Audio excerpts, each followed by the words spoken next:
itu kursi goyang yang madepnya itu selalu ke arah belakang rumah.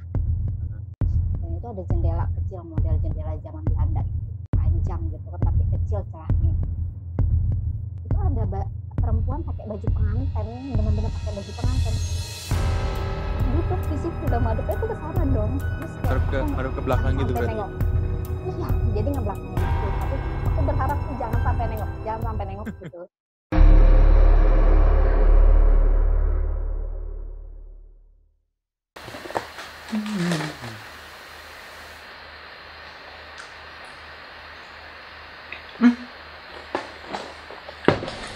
Udah tengah malam nih sob, waktunya cemilan, ya nggak? Cerita misteri kalian, ini yang baru di konten Ayah Alero. Kita akan ngobrol sama seseorang yang memang dia memiliki cerita misteri. Siapa dia? Yuk, kita langsung kenalan aja sama ini dia orangnya. Ini dengan Mbak, boleh perkenalkan dirinya Mbak, siapa? Oh ya, Assalamualaikum, nama aku Novia Rawain, Novia Lisana sih, tapi Instagram aku Novia Rawain. Instagramnya Noviara_wine. Wine. Oke, Mbak Novia, aku panggilnya Mbak Novia aja ya.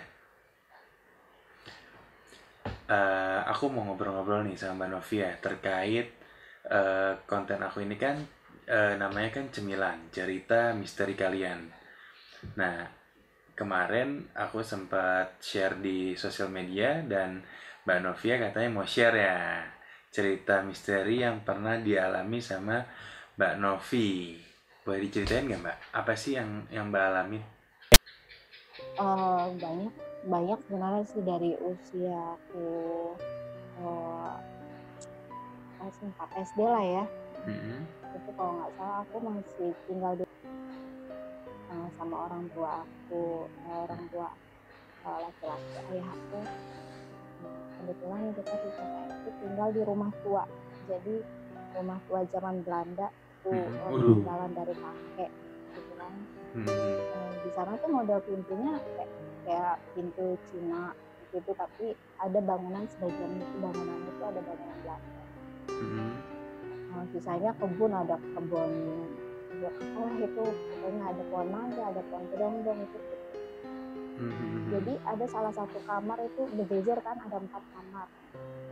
Namanya kelas 4 SD apa kan, baru kelas itu masih polos-polos aja lah gitu. Aku memang pernah dengar itu kamar yang pojok tuh nggak boleh dimasukin gitu, nggak boleh, siapapun nggak boleh dia masuk ya kamarnya.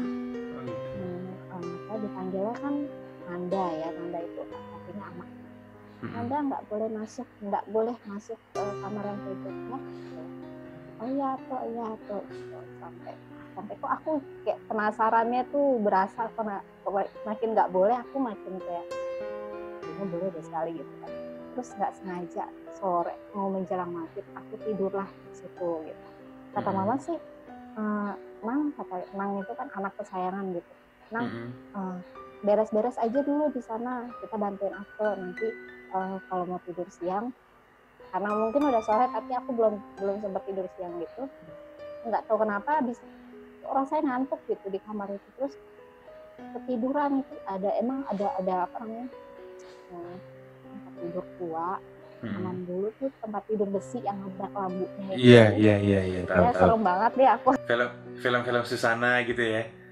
Betul itu katanya itu peninggalannya itu katanya dari orang tua perempuan, dari orang tua nenek aku.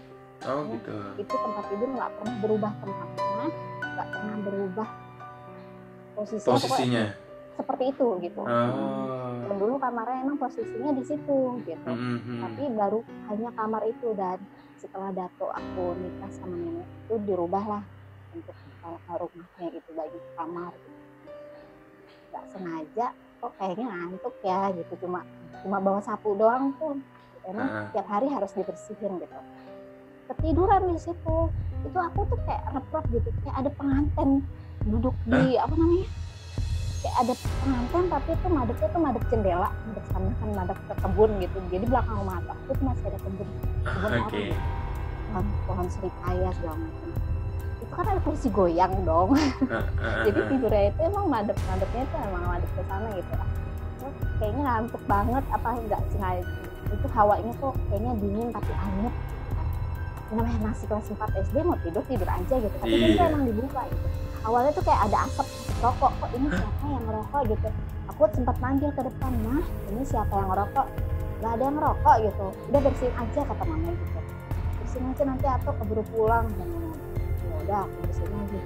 Itu kok kayak asap rokoknya itu makin lama makin pekat. Nah itulah itu kayak aku tuh kayak tidur repot sampai repot itu aku ngeliat kursi itu namanya repot ya antara melek sama kayak ngeliat gitu tapi nggak berani ngeliat dong gitu. Tapi penasaran gitu tapi tidur gitu kondisinya. Itu kursi goyang yang emang madepnya itu selalu ke arah belakang rumah. Dan itu ada jendela kecil, model jendela jangan Belanda panjang gitu kan tapi kecil celahnya. Itu ada perempuan pakai baju pengantin, benar-benar pakai baju pengantin. Duduk di situ udah madepnya tuh ke sana dong. Terus baru ke belakang gitu berarti. Iya, jadi ngebelakangin aku, tapi aku berharap tuh jangan sampai nengok gitu. Itu gaunnya sih zaman dulu banget. Aku ingat itu zaman dulu. Dan setelah berapa lama aku tuh pernah mimpiin itu lagi, perempuan itu dengan pakaian yang sama, dengan tinggi badan, mungkin kan dia sempat diri gitu tapi madepnya tetap madep ke jendela gitu. Itu tinggi badannya, bentuk badannya, terus bentuk pakaiannya, terus dari belakang tuh kayak ada apa sih tutupan kepala. Berarti kayak noni Belanda gitu dong? Betul, nggak tahu ya pokoknya mungkin itu kan emang udah lama banget itu. Bangunan itu tuh udah lama banget gitu sampai aku meninggal pun itu bangunan itu katanya mau dijadiin rumah sakit kan. Entah kenapa bangunannya itu yang di bagian kamar itu kok nggak dibongkar gitu, dan itu ternyata nggak dijadiin rumah sakit sampai sekarang. Itu udah tahun berapa tahu kan rumah itu dijual karena kita cuma tinggal Ato, nenek sama Ani meninggal, anjingnya pun sempat meninggal karena memang udah nggak ada yang ngurus, terus dia kayak stres gitu kehilangan nenek terus meninggal. Terus rumah itu cuma ada kita doang bertiga, Ato, mama, ayah, berempat dia sama aku gitu. Kita nggak kuat ngurusin rumah itu sebesar itu gitu, nggak kuat. Dan lagi juga serem banget gitu, kamar pembantu udah nggak ada pembantu, udah kosong, udah usang, pokoknya kamar mandiin itu udah nggak pernah dipakai. Terus itu katanya mama juga pernah mimpi tapi bukan di kamar yang itu, dia di rumahnya gitu, tapi mimpi itu kayaknya tuh di belakang dia tuh kayak ada perempuan yang aku sebut tadi gitu, kayak baju pengantin itu. Tapi aku nggak berani kayak, "Mah, aku juga sempat mimpi loh," gitu. Nggak coba berani buat. Mama cuma ngomong, "Nang, tidur cuci muka ya, cuci kaki, jangan lupa bacaan," gitu. Mama malam kayaknya nggak enak nih badan, kayak abis diikutin, abis bersih itu gitu. "Oh iya Mang," gitu. Cuman pakai bahasa Lombok, cuman aku pakai bahasa itu tuh aku ngertiin mama tuh kayak gitu ngomong, "Iya Mah," gitu. Terus setelah aku pindah ke Jakarta itu kelas 5 SD dong. Itu aku pernah mimpiin lagi, itu jadi kayak bawahnya itu kotor banget, baju pengantinnya kotor, dan itu nengok dong pas aku mimpi di Lombok tuh. Alhamdulillah tuh nggak nengok. Nah ini tuh nengok gitu, untung ngadep samping doang. Jadi tuh aku nggak tahu ada di mana. Aku jalan di kebun gitu, ada pohon pisang mungkin, tapi jalan aja ceritanya. Aku kayak mau ngaji gitu dah, jadi mau ngaji gitu dengan teman-teman. Itu dari jauh tuh aku kayak ngeliat pengantin gitu, itu pakai baju pengantin zaman Belanda itu. Kayak gue pernah lihat dong gitu. Gimana ya, cuman aku tuh nggak berani kayak negur itu sambil lewat. Aku kayak cuma ngeliat arah samping gitu. Anjir, serem banget sumpah. Itu matanya tuh nggak ada. Matanya tuh semuanya ini tuh hitam dan matanya tuh nggak ada. Terus kayak di sini tuh bloak, tau nggak? Bloak itu artinya kayak ini tuh nggak ada tenggorokannya gitu. Ini tuh kosong. Ini tuh apa ya? Itu kosong gitu. Terus tangannya tau nggak? Jari-jarinya tuh panjang samua dan hitam dari ujung jari, dari ujung tangan yang ini nih, ujung jari ini tuh panjang Dan aku ngeliat persis itu tangannya lagi duduk begini dong, lagi duduk begini tuh, karena aku lihat gitu. Dan itu alhamdulillah cuma lewat mimpi. Tapi kan kalau mimpi sekali dua kali tuh kayak benar-benar ditampakin secara kasarnya gitu ya. Terus sebenarnya lagi berhadapan loh sama gue gitu. Cuman kayak aku tuh udah gitu. Cuman mimpi yang kedua itu aku kayak takut tidur sendiri. Akhirnya minta tidur sama mama terus, makanya baca doa segala macam gitu. Dan masih keadaan aku masih di Lombok lah, masih 4 SD itu kan banyak pura-pura. Banyak pura-pura. Aku semenjak atau bilang pindah gitu, ini rumah kita susah mau bersihin, cuma berempat ini doang gitu. Aku juga udah nggak betah tinggal di rumah sebesar itu sendiri. Akhirnya aku beli rumah kecil, terus kita pindah ke Batu Layar. Di Batu Layar itu banyak pura-pura, jadi kita kebetulan kita tuh tinggal di kampungan orang Bali gitu. Oke. Di belakang rumah tuh berapa meter itu udah pantai Batu Layar dong. Terus ada hotel bintang 5, hotel apa gitu. Ada karang bolong di sebelah sana tuh tikungan itu emang sering terjadi kecelakaan, termasuk di depan rumah aku. Di depan rumah aku tuh jalan raya itu nggak dikasih lampu gitu, jadi yang aku anu tuh kecelakaannya itu selalu makan korban doang. Nggak pernah yang kecelakaannya itu kecil, cuma jatuh terus dia bisa bangun lagi, bisa bawa motor lagi. Yang ada pokoknya setelah kecelakaan itu pokoknya fix dia meninggal gitu doang. Oh, jadi memang minta tumbal gitu ya? Iya, kayaknya sih seperti itu, karena samping rumah aku tuh pura gede punya orang Bali itu gitu. Pura gede, terus sananya tanah kosong deh, terus hotel bintang 5, terus seberangnya itu masih kampungan Bali semua. Ya yang melihara binatang itu buat galungan, buat apa itu di samping rumah tuh ada binatang pelihara mereka gitu. Termasuk rumah aku tuh dulu masih sempat kayak disembahyangin gitu, dikasihin sajen yang nasi kecil-kecil itu yang ditaruh di daun-daun itu. Terus ayah bilang kan kita muslim gitu, udah dong jangan, ini kan yang sewa rumah kamu kan misalnya agamanya beda, maksudnya kayak nasi-nasi aja, kalau emang mau itu ini rumah bagian kita nih jangan disembahyangin lagi, jangan dikasih duka-duka lagi gitu. Dong namanya masih kecil kelas 4 SD gitu kan, masih kayak penasaran, masih seneng. Aku kok seneng ngeliat pura itu kayak banyak rumah-rumah kecil. Aku tuh coba kayak masuk ke pura, terus aku naik-naikin itu rumah-rumah kecil itu, ternyata itu tempat dewa-dewa mereka dong katanya. Jangan dinaikin, nanti kamu ketemu loh gitu kata uaknya. Kamu nggak boleh main-main di sini, kamu muslim kan gitu, kamu nggak tahu ini gitu. Kalau mau masuk juga kita harus Om Swastiastu, artinya assalamualaikum. Terus nggak boleh sembarangan naik ke sini, nggak boleh ya nak gitu.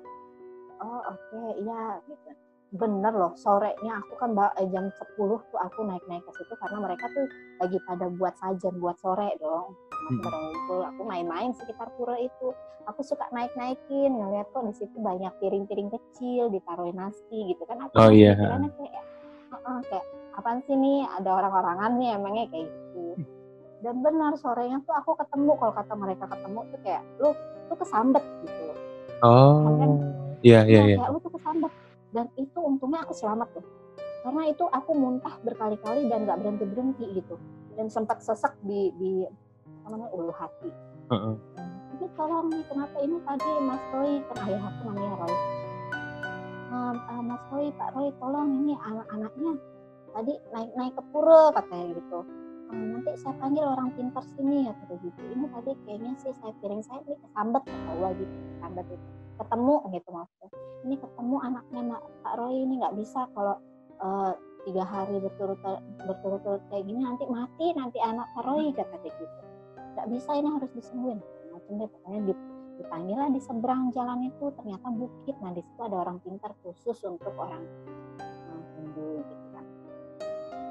Entahlah dibacain apa segala macam, tahu-tahu ya berhenti ya bisa gitu. Maksudnya besok aku udah cedang lagi, badan aku udah enteng lagi, kepala aku udah nggak sakit. Terus kayaknya tuh badan aku berat kan, terus emang yang aku rasain kepala sakit, badan berat, terus kayak semuanya belakang badan aku kayak digebukin, terus emang badan panas sampai sampai malam, sampai besoknya lagi ketemu sama orang pintar yang dari bukit itu, disebut mereka tuh bukit. Di sana ada puranya itu kayak sama kayak di Karangbolong, sama kayak di Uluwatu lah. Kalau di Lombok itu di Karangbolong mereka kumpulnya orang pintar gitu. Aku baru bisa sembuh.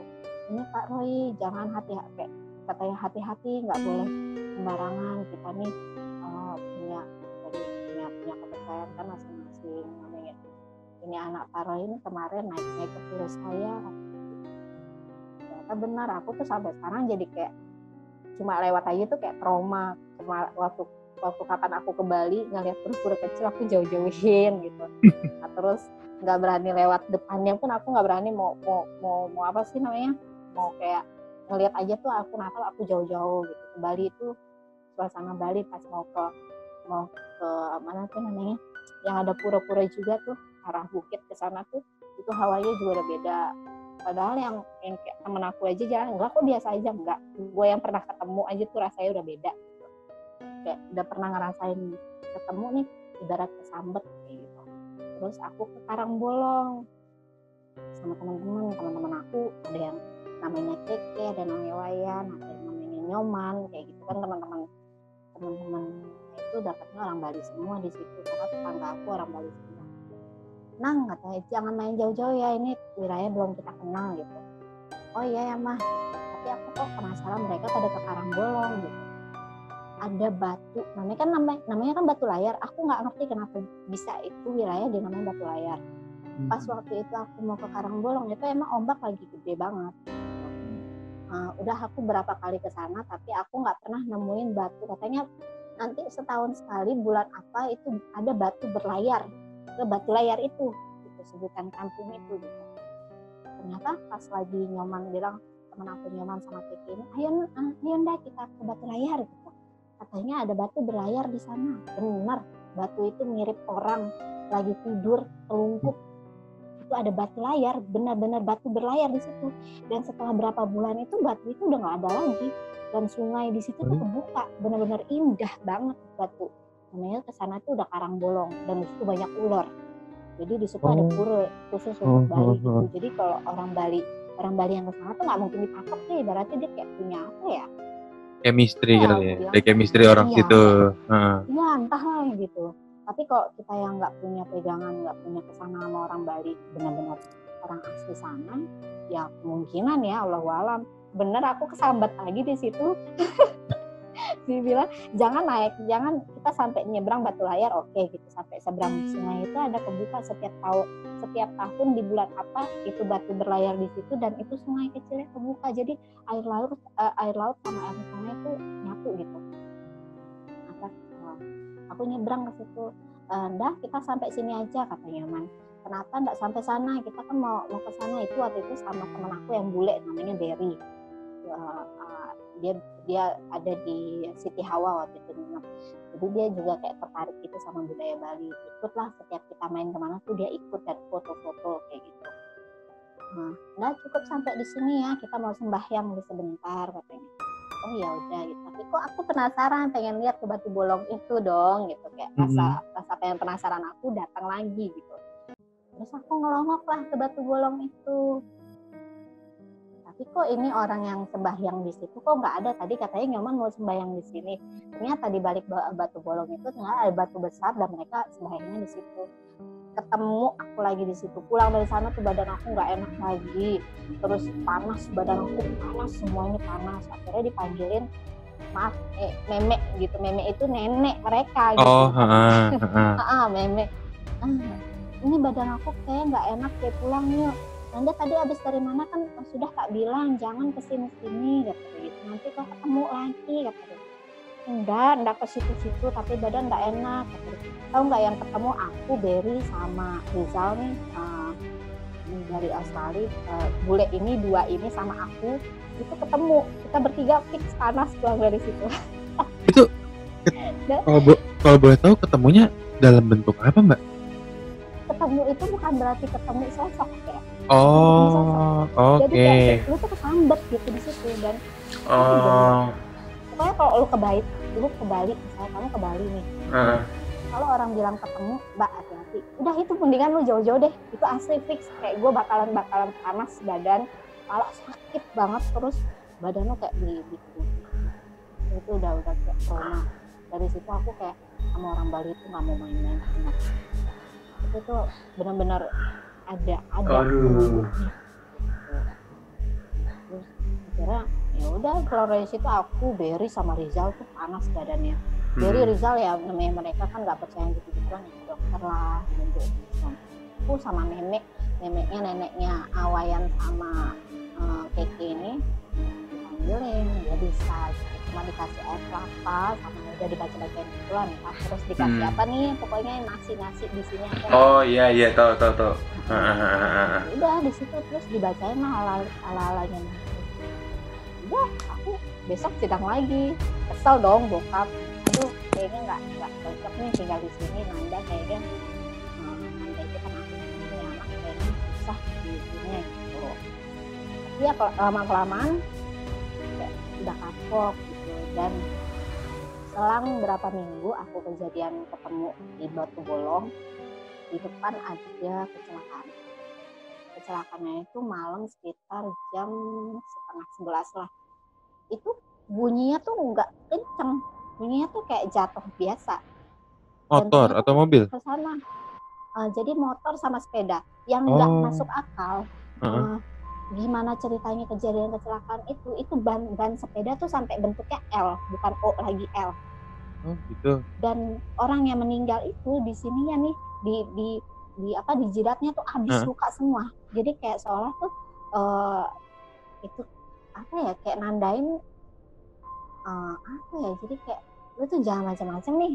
Kayaknya model orang sana kan, orang Lombok tuh agak-agak orangnya agak nantangin gitu ya.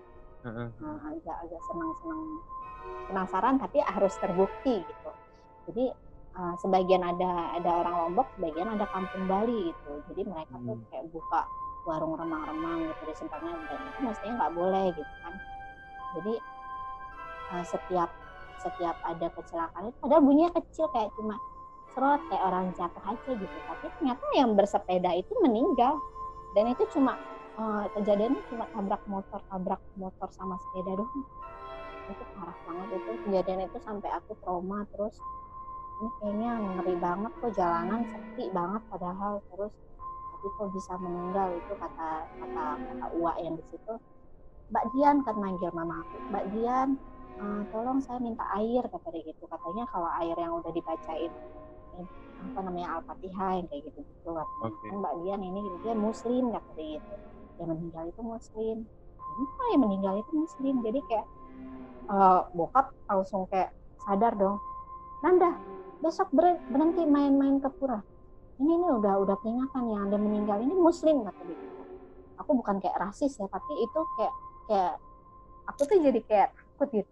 Ini sempat orang Hindu yang orang pintar itu, Pak Roy ini kalau nggak buru-buru nanti mati anakmu nih gitu. Aduh, pokoknya orang-orang iya dia sempat kayak gitu. Nanda nih kalau ndak kau panggil saya, kata dia gitu pakai bahasa Lombok, ndak kau panggil saya bisa mati anak kau ini, kata dia gitu. Ya sejenisnya ya mungkin ada sebagian jin-jin itu yang nyari tumbal atau gimana, aku nggak ngerti. Pokoknya itu kejadiannya seperti itu. Pas masih tinggal di Ampenan itu lebih parah lagi, itu orang Buddha.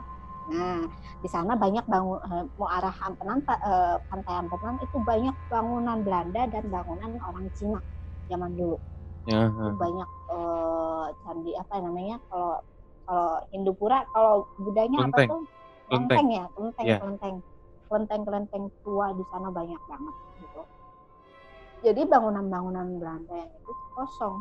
Jadi kalau mau ke pantai Ampenan, sebelah kiri itu bangunan Belanda itu kosong, berderet semua dari rumah Ato sampai ruko-ruko orang Cina itu, sampai ke sana itu bangunan kosong, sampai belakang itu bangunan Belanda semua kosong.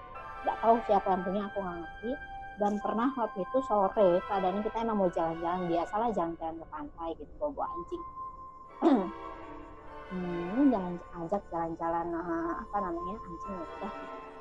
Terus jalan sama mama gitu.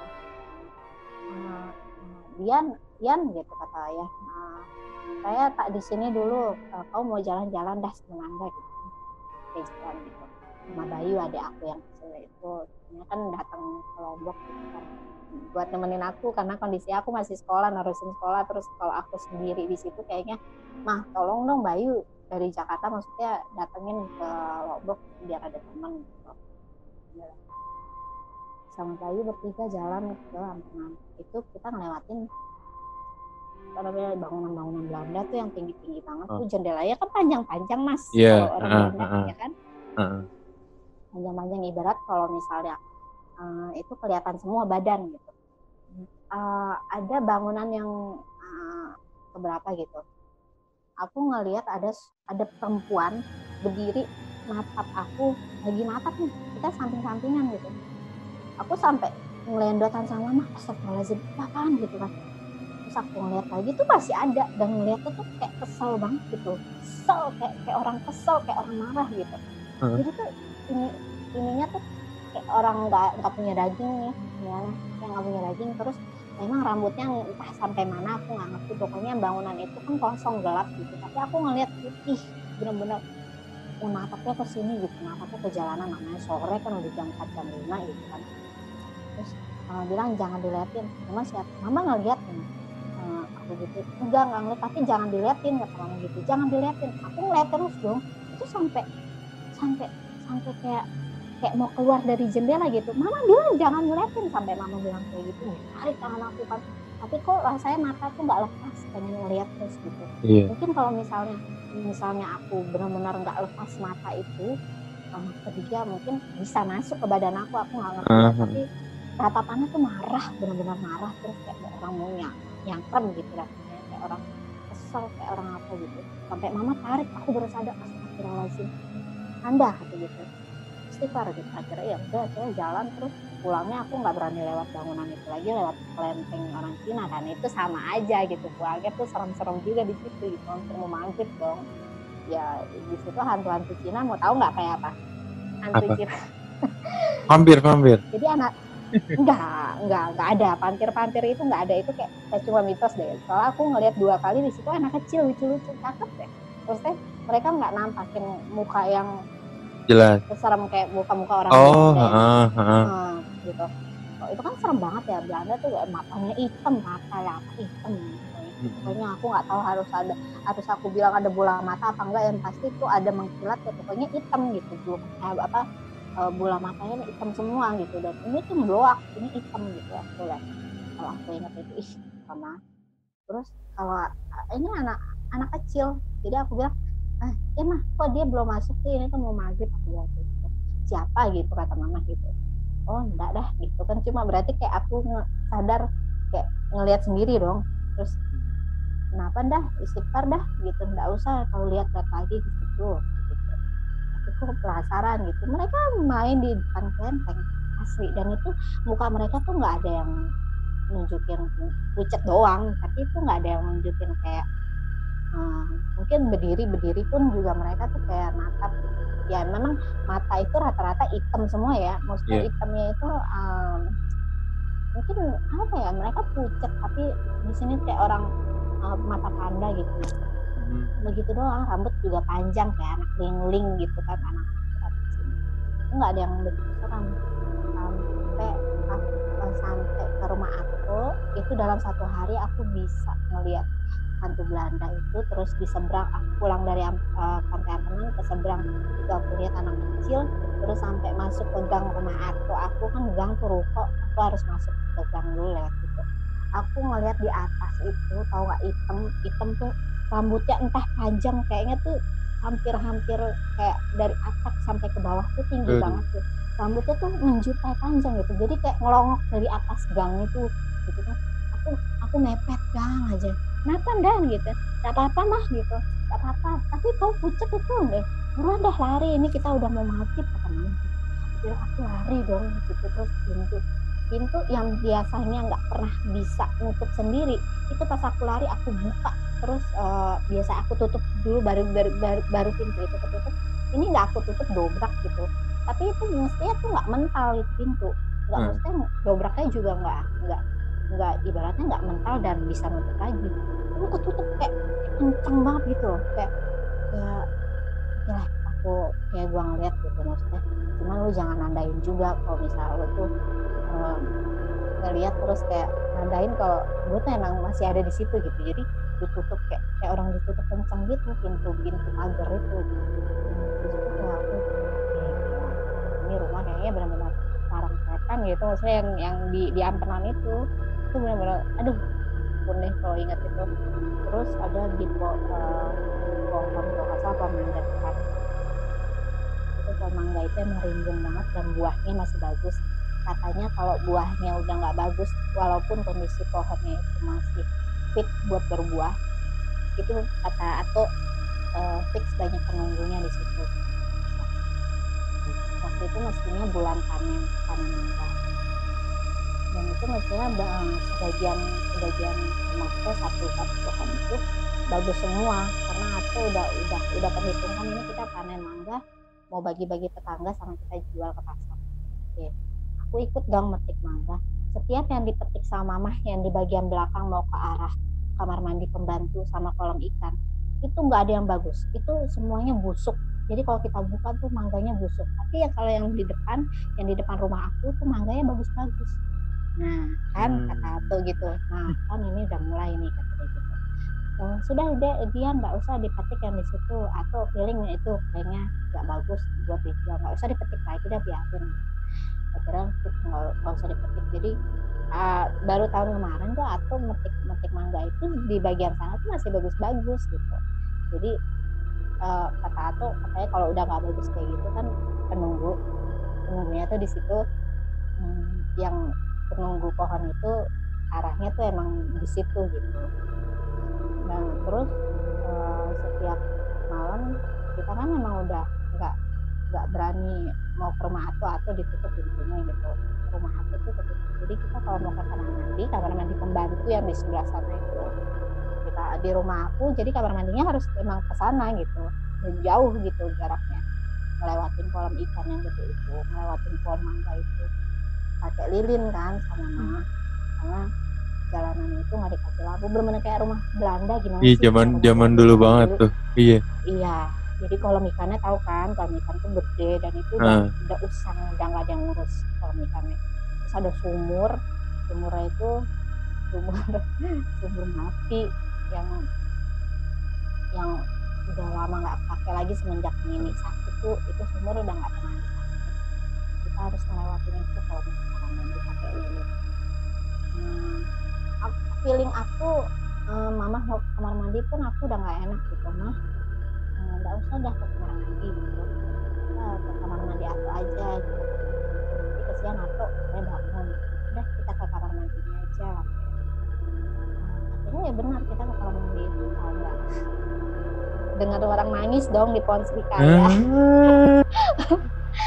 Nangisnya tuh kayak ngerintih. Aku ingat nih, aku peragain banget tuh, kayak nyesek dulu.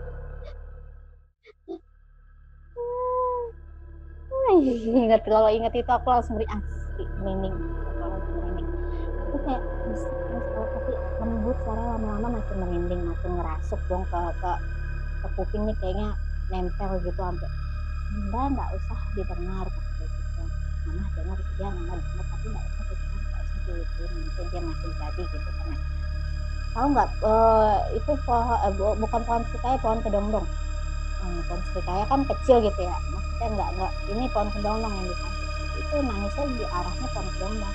Dan ternyata nggak aku doang yang dengar malam itu sama mama, ternyata tetangga yang rukonya di depan itu sering dengar ternyata orang nangis di pohon kedondong itu. Dan kita baru pertama kali gitu dengar orang nangis, karena kebetulan memang malam biasanya kita tuh ke kamar mandi Ato, tapi ini malam kita mau ke kamar mandi ya di depan itu orang bule kan yang nempatin, tapi bule nikah sama orang Indonesia gitu. Mbak Dian kita pas lagi ke depan, Mbak Dian itu pohon kedondong itu Mbak Dian kalau malam suka nongkrong, maksudnya suka bakar ikan kan di situ. Enggak, kata dia gitu. Roy lagi ke Surabaya katanya, ayah tuh lagi enggak, Roy lagi ke Surabaya udah sebulan ini, dia nyari barang antik gitu kan. Emang bokap kan jual barang antik gitu.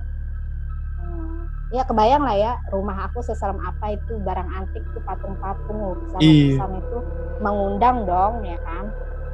Bokap kan senang barang-barang tua itu dia gali dari Surabaya, orang Jawa gitu kan juga lumayan dong. Maksudnya nyimpen barangnya tuh entah masih ada penunggunya atau udah kosong gitu, semua kan kita masih nggak paham. Yang pasti di rumah itu banyak stuff banget, banyak barang-barang, entah keris yang belok-belok begitu tuh, terus atau keris yang lurus-lurus aja, itu barang-barang tua, barang-barang tua semua. Dan handle yang dari Gading, handle yang dari Kuningan, semuanya itu barang-barang tua. Terus Mbak Dian itu enggak ini siapa nangis gitu kalau malam, nggak perlu gitu. Mungkin Mbak Dian kan lagi bakar-bakar ikan. Enggak, Mas Roy lagi ke Surabaya udah sebulan gitu. Nggak ada, kita mau bakar-bakar ikan, nggak ada teman, nggak ada kawan gitu. Terus Sai itu kan siapa? Sai aja nangis itu, kata dia gitu. Siapa yang nangis di situ, katanya. Nah, saya juga dengar semalam, kata dia gitu kan. Dan jangan lihat ke atas gitu, kalau lihat ke atas tuh pasti ngelihat gitu. Cuman aku tuh kayak penasaran, ya Allah bener tahu nggak? Jadi itu itu dia tuh lagi ngegantung kakinya tuh di atas, badannya tuh di bawah, paham dong? Rambutnya tuh ke bawah, paham dong? Itu kayak aku untung madepnya itu mukanya ke sana dong. Jadi ngebelakangin gitu. Paham ya, maksudnya dia tuh lagi tahu-tahu ngebalik badan, terus untungnya ngebelakangin. Dan itu aku langsung lari nangis dan nggak mau lagi ke kamar mandi itu.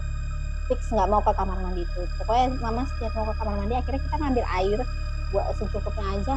Kalau bisa tuh pipis dari sebelum maghrib tuh kita udah pipis, udah segala macam, dan nggak usah pipis lagi di situ. Maksudnya kita nggak tahan lagi tuh sampai pagi gitu, maksudnya nggak usah ke toilet itu lagi gitu. Benar-benar balik badan, dan kakinya tuh di atas, kepalanya, badannya di bawah gitu. Dan tangannya tahu dong, itu sama kayak orang Belanda itu, yang pengantin Belanda itu, yang aku lihat tangannya semuanya hitam gitu. Dia pakai bajunya kayak gimana? Pakai baju biasa, maksudnya ya putih juga, broken white juga dibilang, pokoknya udah usang yang kayak gitu-gitu. Pokoknya rambutnya juga gimbal atau gimana, pokoknya model rambutnya juga aku nggak ngerti apa. Pokoknya aku ngelihat, karena lilin itu aku yang megang, jadi aku tuh kayak ngelihat pas banget. Allahu Akbar, aku tuh ngelihat pas banget lagi dianya tuh lagi telentang gitu, terus tahu-tahu anjir, kalau aku ngelihat mukanya mungkin aku nggak bisa, udah diri aja udah tegak, nggak bisa mau ke kanan, nggak bisa dengar mama juga, mungkin aku udah nggak bisa gitu. Itu udah kira kita minta kakak-kakak ayah yang di Lombok tinggal di situ untuk sementara waktu. Kita nggak kuat gitu, maksudnya bertiga doang sama Ato ya kan. Terus itu juga ada Bayu, misalnya berempat juga anak kecil nih, aku sama adik aku Bayu masih kecil, mama nggak kuat buat jagain kita. Terus kondisi itu rumah serem banget gitu kan, jadi terus lampu juga remang-remang, terus bukannya yang lampu terang atau lampu tembak gitu. Dan di situ lagi musim, kalau nggak salah, kalau di Jakarta namanya Ambon, kalau di Lombok tuh apa gitu, jadi megang belati. Jadi mereka tuh bisa hilang, bisa terbang, bisa entah bisa apa. Dan itu lagi musim banget itu. Jadi punya ilmu apa aku nggak tahu, megang belati. Bokap dulu pernah nemuin gitu, dan aku ngeliat emang di atas genteng tuh ada orang diri gitu, orang diri pakai ya entah, pokoknya kelihatan aku mah pokoknya hitam semua, cuma aku ngeliat tadi pegang belati. Jadi itu aku ngeri banget. Kalau di Jakarta tuh namanya Ambon, dulu musimnya zamannya Ambon tuh, ingat kalau ada deh pokoknya musim Ambon, modelnya tuh kayak, kalau mitosnya itu kolor hijau, cuman kalau ini Ambon ya, dia tuh bisa punya ilmu tuh kayak bisa hilang, kayak gitu deh. Dan di Lombok itu namanya apa aku nggak ngerti, dia megang belati, dan itu bokap kena belati di sini, jadi hampir kena sih di sini. jadi ngajar katanya emang ada yang bergerak di situ, bergerak-gerak. Bokap nyamperin ternyata itu orang kena belati begitu doang, terus langsung naik atas gitu, di sini luka gitu.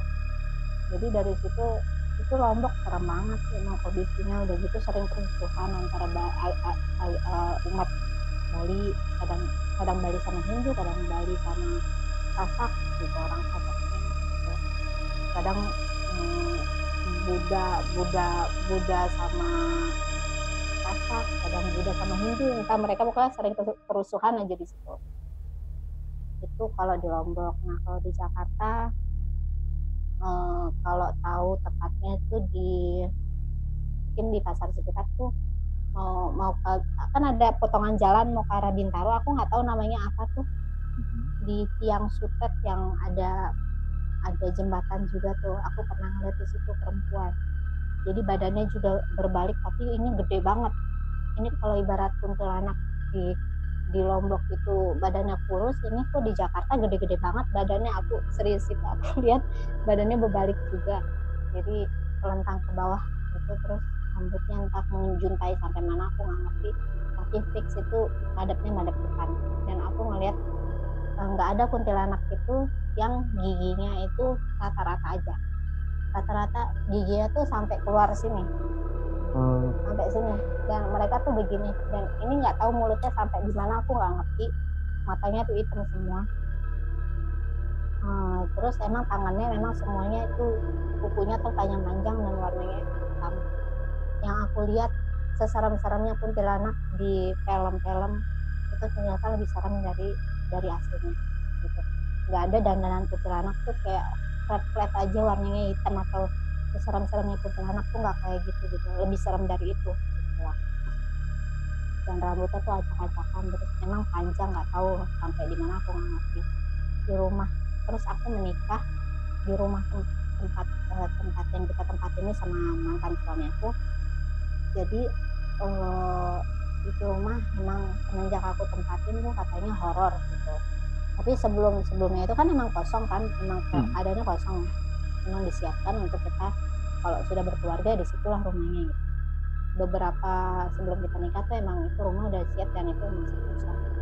Tapi nggak ada kejadian yang aneh-aneh. Tapi semenjak aku ada tinggal di situ, banyak kejadian aneh-aneh. Aku juga nggak ngerti kenapa. Pas lagi kalau aku lagi di luar nih, aku kerja terus segala macam, itu kan kosong kan, suami istri ini kerja nih, ceritanya di rumah itu kosong, dan ada pembantu mertua aku tuh kayak dengar katanya itu rumah yang aku tempatin tuh kayak banyak orang lagi ngobrol gitu. Kan kadang aku pulang jam 10, jam 11 gitu kan sampai rumah, dan kadang mantan suami aku juga kalau misalnya pulang juga jam 5 sore atau segala macam, itu jam 10 pagi dia lagi ngosok, jam 10 pagi itu lagi sedang-sedangnya sepi, waktu aku kerja semuanya itu sepi, rumah itu satu orang doang yang nyetrika Mai ini. Sampai aku pulang, Kananda gitu, Kananda tadi nggak kerja ya gitu, kerja, Mai ini baru pulang, kenapa aku tanya, Kananda gitu, di kamar Kananda kayak ada suara gebuk-gebuk tembok dong gitu, kayak buk-buk gitu, kayak ada orang, maksudnya kayak ada orang berkegiatan gitu, ada yang geser geser apa namanya, kursi meja makan, kursi makan gitu, kayak ada yang buka tutup kulkas, atau dia ada suara keran yang kayak gitu kayak ada orang berkegiatan gitu. Coba tanya Yuda, mungkin maksudnya mantan suami aku, mungkin dia udah pulang duluan, enggak juga gitu, enggak, pulang jam 5 kok tadi gitu, jam 3 kita udah tapi jam 5 udah sampai rumah gitu, dan nggak ada orang, fix nggak ada orang, kunci juga dipegang sama mantan suamiku kok, maksudnya itu rumah nggak ada orang, benar-benar fix nggak ada orang gitu. Demi apa Kananda? Demi Allah, saya kerja, suami saya kerja gitu, nggak ada orang di situ. Astagfirullahaladzim, kok merinding nggak tadi gitu. Tapi benar itu ada suara orang ngobrol apa segala macam gitu. Dan dia kan emang di samping kamar aku kan kamar adik ipar aku, dan dia nyetrikanya di situ. Jadi kedengeran banget kalau ada kegiatan di situ gitu. Terus adik aku yang Bayu ini emang deketnya sama aku gitu. Jadi kalau misalnya ini, Pak nginep dong, ya udah nginep, ayo main PS kadang sama mantan suami aku, terus tidurlah dia di ruang tamu. Kalau aku kan tidur di kamar aku misalnya, Bayu ini tidur di ruang tamu, aku cuma kasih kasur. Ngadepnya itu ke ruang makan. Entah jam berapa, makanya dia sampai matiin TV, terus nutup badannya pakai selimut semua. Katanya itu kursi makan aku bergerak langsung bergerak gitu, bergerak sendiri ngadep ke kamar mandi. Jadi strek kata dia gitu. Sampai dia tuh ngomong pagi-pagi, Kak, demi Allah Kak, demi Allah aku nggak bohong, kenapa gitu. Itu kursi makan Kak gitu. Itu kondisinya sampai sekarang itu masih kayak gitu kan.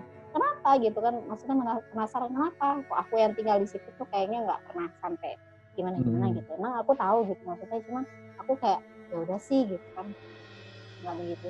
Itu kursi bentuknya modelnya begitu, sampai pagi ini kita belum ada yang nyentuh itu bangku katanya.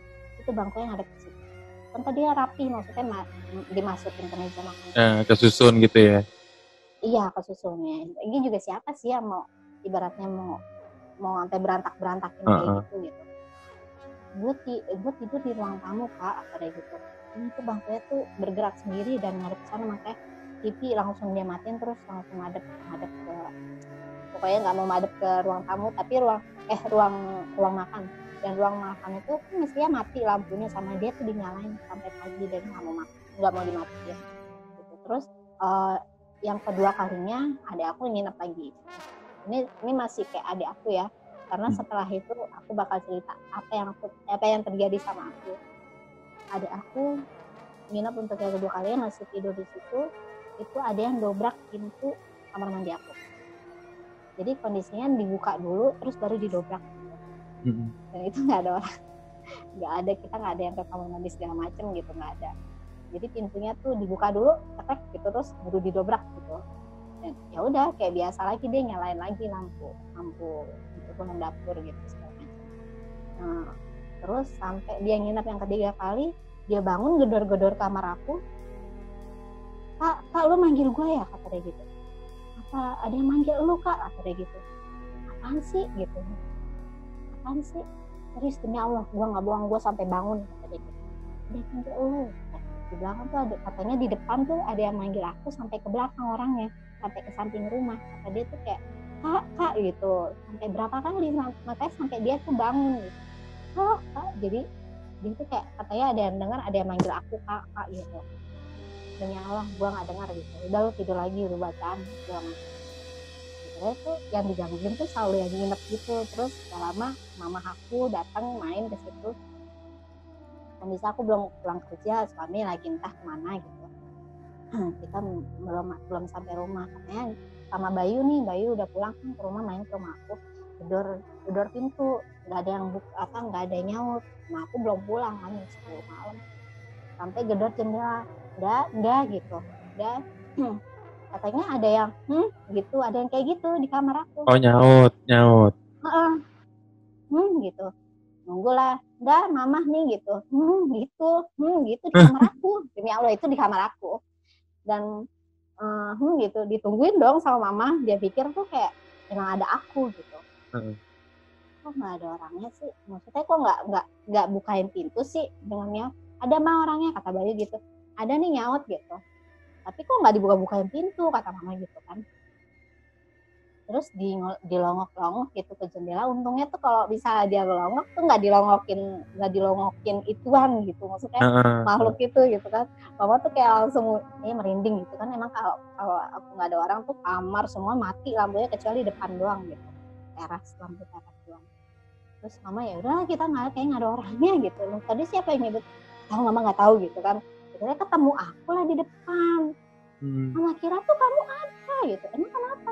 Mama tadi gedor pintu, atau gedor jendela, katanya kirain mama tuh Nanda baru pulang gitu. Tadi demi Allah mama dengar ada yang nyaut. Bayi juga bilang itu ada orangnya Maya gitu. Iya, sampai mama tuh jawab iya gitu, ada orangnya. Dan ternyata nggak ada, tapi ada yang nyaut, dan itu suaranya kayak suara aku gitu. Gitu gitu, kayak gitu. Emang aku tuh punya tempat tidur, terus lemari, sama aku senang barang-barang tua ya kayak gitu. Lemari aku, terus sama toilet aku, itu semua barang-barang tua yang aku dapetin di toko gintung yang berbeda tokonya gitu. Jadi aku maunya tempat tidurnya itu ada kelambu, kayu jati, dan itu kayu lilit gitu modelnya. Itu tempat tidur katanya udah 7 turunan. Jadi 7 turunan itu artinya udah 7 orang yang sampai meninggal lagi itu pakai tempat tidur aku gitu. Oh my God. Terus sama lemari aku itu katanya juga udah tua, dan memang aku lihat kayaknya ini beda dong, kayu jati yang baru sama kayu jati yang udah tua tuh beda banget, paham. Karena orang tua ayah aku main antik kan, main kayu juga gitu. Terus toilet aku benar-benar kayak toilet putih raja apa entah, pokoknya gede gitu, dari marmer terus kayu jati, terus kaca tuh dari atas sampai bawah, dan itu buat aku seneng gitu. Dan kenapa nggak nyari yang minimalis aja gitu kan, nggak suka, aku sukanya akhirnya benar pakai kelambu gitu. Entah kapan, entah itu kejadian gimana. Biasanya aku nggak pakaian kelambu, tapi ini aku pakaian kelambu, itu tempat tidur aku. Kayaknya pakaian kelambu nih, sekali-sekali yuk pakai kelambu nih tempat tidur gitu. Dan kondisinya kalau nggak salah tempat tidur aku masih ngadepnya itu ke pintu masuk kamar. Kan suka dirubah-rubah tuh tempat tidur, entar di sini gitu. Ini kebetulan madep ke pintu kamar gitu. Jadi toilet di depan tempat tidur. Jadi kalau ada misalnya aku lagi duduk di situ tuh mantul kelihatan gitu. Dari kaca itu. Katanya mama aku juga sempat lewat situ, tapi kondisinya tuh kayak mama belum datang gitu. Cuma aku pas mama datang, aku bilang, "Mah, hati-hati ya," gitu. Aku sempet kayak wanti-wanti gitu. Karena aku habis ngeliat dong di tempat tidur aku. Jadi ada perempuan rambutnya diginiin, lagi megang-megang rambut, madepnya tuh ke belakang. Jadi itu tempat tidur aku dipasangin kelambu, jadi kayak orang duduk tuh bayang-bayang itu aku ngeliat. Jadi rambutnya tuh diginiin, di depanin. Jadi belakangnya itu cuma aku ngeliat sisa-sisa rambut, terus aku lihat tangannya tuh lagi megangin rambut, lagi begitu-gitu tuh. Terus aku ngeliat gitu. Dan kayak itu dong, kayak film apa namanya, Pengabdi Setan. Udah nonton belum? Iya. Ya, yang kalau itu ibunya. Kan kusuran, maksudnya ya ibu kan. Ya, tapi kan dia tidur kan, bukannya itunya juga nggak berkelambu ya tempat tidur ya. Tahu aku nggak berkelambu deh. Bajunya apaan? Bajunya biasa putih, benar-benar putih broken white, tapi kotor-kotor gitu. Jadi madepnya ke sana. Aku selibetan dong lihat. Aku ngeliat lagi, penasaran. Aku balik lagi. Tapi nggak ada gitu. Maksudnya nggak ada lagi gitu. Terus mama datang habis maghrib. Dia bilang, nggak mau sholat buru-buru gitu. Akhirnya kamar mandi, terus "Mah, hati-hati ya," gitu. Kenapa gitu? Udahlah gitu kan. Jadi mama sholat, kan emang madep sholatnya itu madepnya ke, jadi tempat tidur, madepin ke tempat tidur, tapi mama tuh sholatnya di samping tempat tidur. Jadi katanya pas dia lagi sholat itu emang ada perempuan lagi begini gitu, lagi di dalam kelambu itu, di dalam tempat tidur aku yang udah berkelambu itu, ada yang lagi begini, ada yang lagi megangin rambut. Mama tuh batal sampai 2 kali katanya. Tapi nggak mau sama aku. Akhirnya sholat di ruang tamu, nggak mau di kamar. Nah itu buka aja kelambunya, kata mama gitu. Kenapa gitu? Mama kayaknya iseng tadi ngeliat perempuan gini. Oh iya sama mama gitu. Cuman kita frot aja gitu. Tapi mama sampai batal sholat 2 kali katanya gitu. Akhirnya mama pindah ke ruang tamu sholat gitu. Terus mantan suami aku pun ngeliat sama, katanya tidur nih samping-sampingan sama aku. Katanya rap entah apa. Katanya tuh aku katanya bangun duduk dan lagi megangin rambut begini. Oh my God. Saya nggak sih. Kayak aku tuh kayak, demi Allah gue nggak bangun loh gitu. Maksudnya demi Allah gue nggak bangun tidur, gue nggak mendusin segala macam. Enggak, itu emang keadaan capek banget kerja seharian, terus harus mendusin jam berapa gitu, megang-megangin rambut mau ngapain gitu kan. Enggak Bun, lu bangun semalam serius, gue ngeliat gitu. Lu mendusin kali atau lu, demi Allah gue nggak bangun. Dan itu udah gak dibahas lagi dong. Itu fix kita copot kelambunya. Itu fix kita copot kelambunya. Tapi kasur tetap masih dipakai? masih dipakai. Cuman tempat emang pas lagi punya anak, aku tahu itu tempat tidur kayaknya apa ya, entahlah ada menyimpan cerita. Aku nggak ngerti. Mungkin ya, tapi punya anak kan, namanya anak kan sensitif ya, masih bayi yang kayak gitu-gituan. Iya, betul. Aku lepas ke tempat, maksudnya aku bongkar di tempat tidur, aku taruh di belakang lemari, terus aku susun, aku taruh di belakang lemari.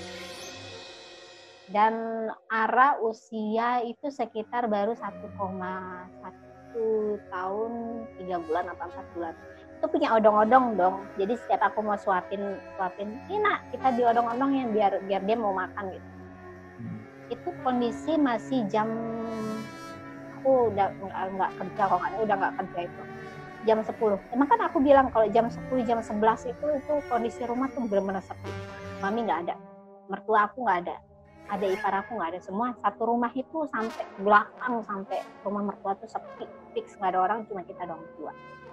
Awalnya aku pikir tuh Ara yang matiin TV, matiin nyalain, aku pikir tuh dia megang remote gitu. Dan ini enggak, itu mati. Ternyata TV aku tuh mati sendiri, nyala sendiri. Sampai aku pegang remote.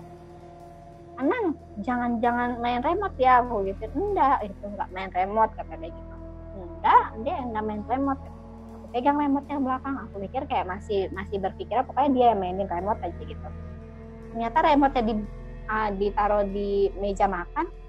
Arahnya kan di ruang tamu sambil makan, sambil nonton TV gitu. TV-nya tuh masih mati, kan nyala gitu. Oh my god gitu kan ya. Waduh, bahaya nih gitu. Aku udah feeling dong. Udah enggak enak. Nang, sini makannya di sini di dapur. Demi apa? Aku demi Allah nih, aku sampai berani kayak gini karena aku dendam ya sama itu penunggu di situ, karena anak aku loh yang dicelakain gitu. Jadi odong-odongnya tuh ditarik sampai anak aku tuh kejedot pintu. Percaya nggak sih? Serius? Jadi tahu-tahu odong-odong. Iya, odong-odongnya tuh kayak mundur ke belakang sendiri gitu. Dan itu kenceng. Anak aku tuh sampai kejedot pintu.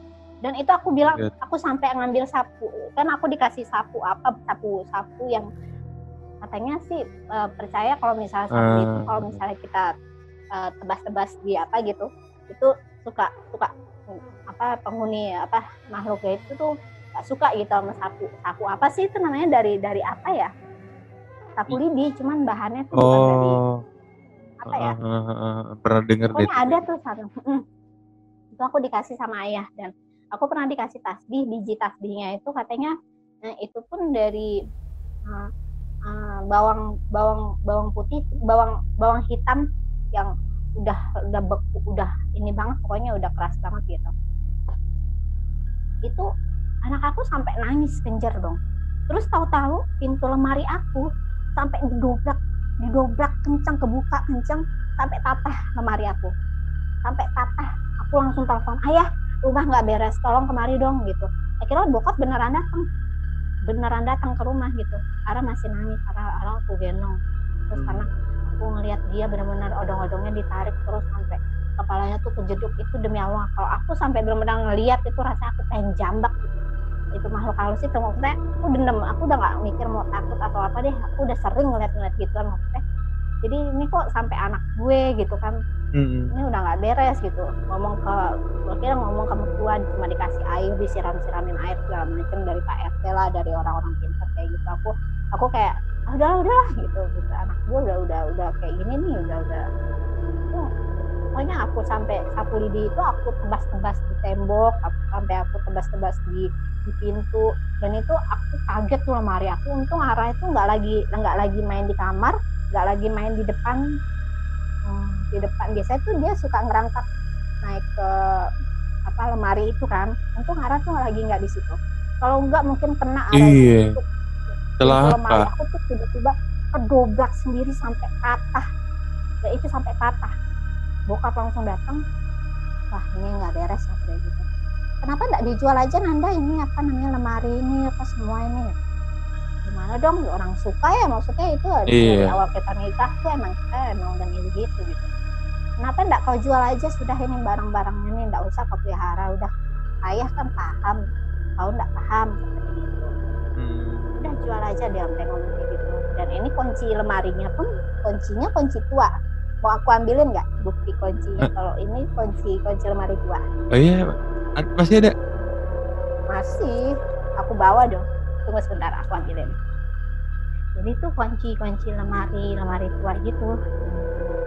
Aku bawa, tapi lemarinya udah enggak kemana. Wah. Tapi rumah yang sekarang nggak sistem rumah yang dulu kan? Enggak sistem rumah yang dulu. Ini kunci lemari aku. Gila, vintage banget. Ini kuncinya. Dan ini tuh di sini ada kerut-kerutnya. Apa ya, kerut-kerut, pokoknya kerut-kerut orang kayak susah banget gitu buat kita tuh bisa apa ya, bisa nyari kunci cadangannya gitu, buat kunci cadangannya. Dan ini ada 3 di masing-masing pintu ini beda bisa masuknya. Tapi anehnya bisa masuk ke toilet aku kan juga ada lemari kecilnya di bawah. Ini kuncinya masuk. Sedangkan di masing-masing pintu ini tiga kunci ini kalau kita masukin satu kunci nih dengan beda pintu nggak bisa masuk. Oh gitu. Ini kuncinya. Itu Ini kuncinya tuh kayak tahun berapa itu? Nggak tahu. Ini kunci lemari banget, parah. Zaman dulu banget. Kayak ini ya, kayak kunci-kunci zaman kerajaan di film-film Harry Potter gitu ya. Ya betul banget. Ini juga nggak tahu dari bahan apa, tapi yang pasti ini berat banget. Kuncinya berat banget. Ini berat banget. Tapi warnanya kayak ada kuningan gitu ya. Ya kan? Oh, keren. Dan ini tuh bolong. Ini bolong. Oh iya. Tapi ini berat banget. Iya, ini bolong. Ini tuh bolong. Ini kosong, tapi tebal di sininya tuh tebal. Ini bentuknya kayak gini. Ini bentuknya kayak gitu tuh. Terima kasih, menarik sekali nih, Noviara_wine. Ya, jangan lupa tuh di follow Instagramnya. Nanti aku cantumin link Instagramnya. Yang mau kenal sama Noviara. Iya, mau bertukar pengalaman. Ya, boleh tuh, boleh banget. Terima kasih banget nih, waktunya udah malam-malam gini. Mau sharing kita. Nunggu anak tidur dulu ya. Iya, sengaja biar menghalus, soalnya biar fokus. Mau ada yang datang apa segala macam kan kita nggak ganggu orang. Maksudnya. Yang penting datangnya jangan ke sini. Datangnya ke sana aja ya, Mbak ya. Tapi mudah-mudahan sih enggak ya. Cuman ada mungkin ya. Aku bisa baca nih. Mas Rio kan di satu ruangan. Mas Raffi kan di satu ruangan nih. Ruangannya di belakang korden warna coklat. Di depan ruangan itu kayak ada pintu ya. Pintu itu ruangannya ke kanan itu apa, dapur atau kamar mandi atau dapur. Oke. Di dapur ada jendela? Nggak ada. Nggak ada jendela. Berarti yang lurus, yang ada jendela itu lurus apa? Kamar tidur atau kayak ruang tengah, ruang utama, ruang tamu. Ruang utama. Jendela ngadep ke pokoknya satu arah sama pintu ini ada. Tapi maksudnya searah sama pintu masuk tempat ruangan Mas Rio ini. Ada. Nah, di situ ada. Udah di situ. Selamat malam. Ini yang aku gak suka nih, kayak gini-gini nih. Terima kasih Mbak Novia untuk ngobrol-ngobrolnya malam ini. Sampai ketemu lagi. Insya Allah kapan-kapan kita diundang lagi, mau ya? Oke, terima kasih Mbak Novia. Malam.